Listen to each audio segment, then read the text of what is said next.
ಹೇಳಿರ್ತಾರೆ.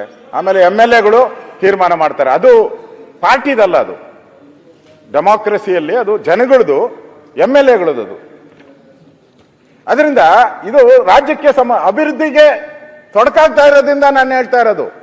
ನನಗೇನು ಯಾರಾದರೂ ನನಗೇನು ಇದಿಲ್ಲ. ನಾವು ಇವತ್ತು ಸಿದ್ದರಾಮಯ್ಯನವ್ರು ಇಲ್ಲಿ ನೋಡ್ತಾ ಇದ್ದೀರಿ. ಆದರೆ ದಿನನಿತ್ಯ ಪತ್ರಿಕೆಯಲ್ಲಿ ಎಲ್ಲಾದ್ರೂ ಒಂದು ಕಡೆ ಎಂಡ್ ಆಗ್ಬೇಕಲ್ಲ, ಆಗ್ಬೇಕು. ಏನ್ ಹೇಳ್ತಾ ಇದ್ದಾರೆ ಅಶೋಕಣ್ಣ? ಮುಖ್ಯಮಂತ್ರಿ ಬರುತ್ತಲ್ಲ, ಮುಖ್ಯಮಂತ್ರಿ ಕೊಟ್ರು, ಒಬ್ರು ಮುಖ್ಯಮಂತ್ರಿನೂ 5 ವರ್ಷ ಕಂಪ್ಲೀಟ್ ಮಾಡಿಲ್ಲ. ಪಾಠ ಹೇಳ್ತಾ ಇದಾರ. ಯೂರಪ್ಪ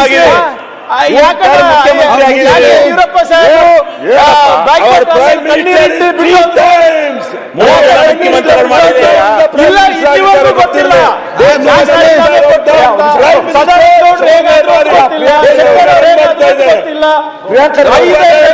ಐದು ಮುಖ್ಯಮಂತ್ರಿಗಳು ಕೊಟ್ಟವರು ನಮ್ಗೆ 2 ಅವಧಿನಲ್ಲಿ. ಇವತ್ತು ನಮಗ್ ಪಾಠ ಹೇಳ್ತಾರ. ಒಂದೇ ನಿಮಿಷ. ಅವಾಗ ಅಭಿವೃದ್ಧಿಗೆ ತೊಂದರೆ ಆಗಿಲ್ಲ, ಅವಾಗ ಜನರಿಗೆ ತೊಂದರೆ ಆಗಿಲ್ಲ, ಅವಾಗ ಆಡಳಿತವಾಗಿ ಇದು ತೊಂದರೆ ಆಗಿಲ್ಲ. ನಮ್ಮ ಪಕ್ಷ ಇದೆ ಎಲ್ಲರಿಗೂ ಹೊರಗಿಟ್ಟು ಅಲ್ಲಿ ನೋಡಿ. ಈಗ ಯಾರು ನಮ್ಮ ಏನಾಗಬೇಕು ರಾಜ್ಯಕ್ಕೆ ಹಿನ್ನಡೆ ಚರ್ಚೆ ಮಾಡ್ಲಿ ಅಧ್ಯಕ್ಷರೇ. ಅಧ್ಯಕ್ಷರು ಯಾರಾಗ್ಬೇಕು, ಅಧ್ಯಕ್ಷರು ಯಾರಾಗ್ಬೇಕು, ಅವ್ರು ಯಾರಾಗ್ಬೇಕು, ಯಾಕೆ ಇವರಿಗೆ ಈಗ ಎದ್ದಿದ್ದಾರೆ DCM ಇಂದ ಯಾಕೆ ತೆಗೆದ್ರು ಅಂತ ಇವರಿಗೆ ಗೊತ್ತಿಲ್ಲ. ಅಶೋಕ್ಗೆ ಅವರ ಮಾತಿನ ಅರ್ಥ ನಾವು ಬದಲಾವಣೆ ಮಾಡ್ತಿದ್ವಿ. ಮಾತಿನ ಮಾಡಿದೀವಿ ಅಂತ ಇಲ್ಲ ಅಧ್ಯಕ್ಷರೇ. ಚರ್ಚೆ ನೀವು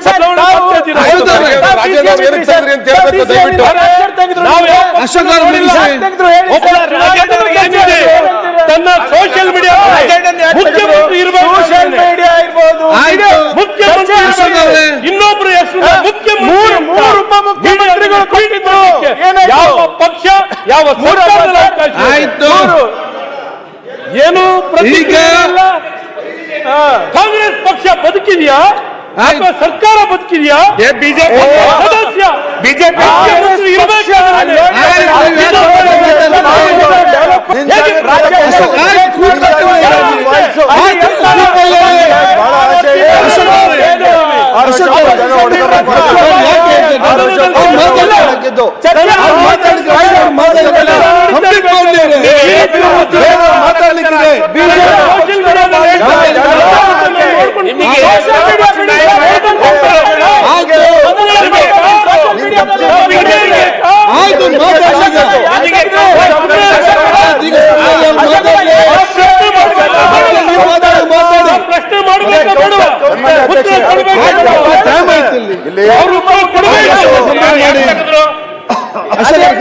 ಚರ್ಚೆ ಆಗ್ಲಿ, ನಮ್ದು ಚರ್ಚೆ